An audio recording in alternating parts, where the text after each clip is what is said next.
Good morning, folks. As the Kentucky Derby Trail starts to heat up here a little bit, I'd like to take a look at last year. Mage's three-race path to the Kentucky Derby. He raced a total of 4 minutes and 15 seconds in three races prior to the Kentucky Derby. And of course, I know his trainers and staff will say that 4 minutes and 15 seconds is nothing, but I mean, it's the truth. His races, three races, involved 4 minutes and 15 seconds of racing. On January 28th, that's still over a month away, less than a year away. Mage ran 7 furlongs at Gulfstream, and he won in 1 minute and 22.54 seconds. He got 0 Kentucky Derby points. That's the race that I saw. And I had to look at his pedigree. And when I saw Good Magic and Big Brown in there, I mean, I was just all in on this horse. Anyway, then on March 4th, he went right to the Fountain of Youth Stakes and he finished 4th. He had a terrible trip there. But he got 10 Kentucky Derby points. So, I mean, hey, he's on his way. So then April 1st, and let me point out, too, that in March 4th at the Fountain of Youth Stakes, Forte won that race. And Forte cut Mage off as they came around the far turn.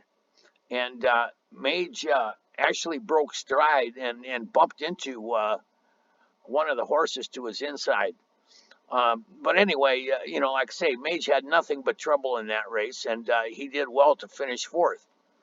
So then, April 1st, the Florida Derby, and Mage is up against Forte again, and this time he's got Luis Saez as a jockey, and Mage won from dead last and passed all the horses, and looked like he was going to win the race outright, and Forte dug deep and came back and beat him just before the finish line.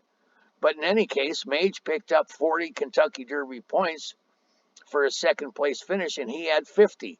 At that point, he ranked 16th in Kentucky Derby points, and he was in.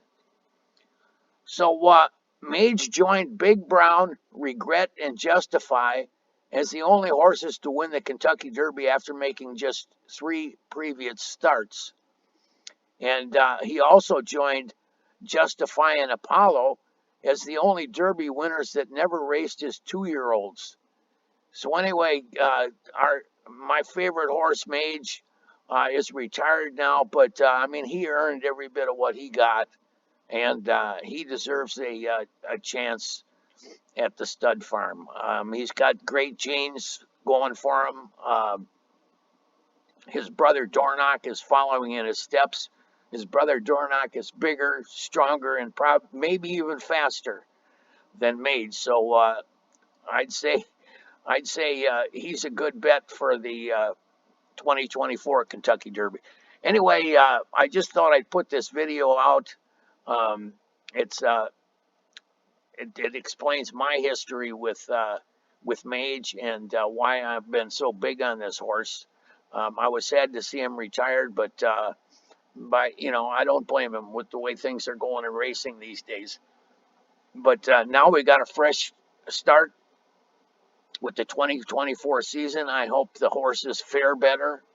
The horses that broke down in 2023 were just heartbreaking, and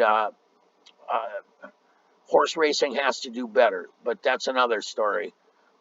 Anyway, this is Laughlin 007 signing off. This is probably going to be my only video today unless I come up with a long shot. But anyway, thanks for watching.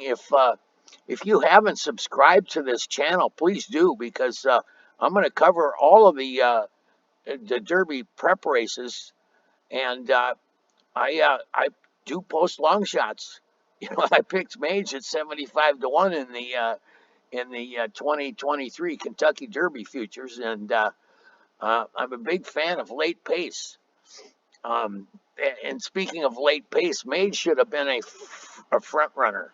I mean, he he he romped in his maiden race, and every race after that, he was basically coming from dead last, and he ate a lot of dirt. Anyway, it is what it is.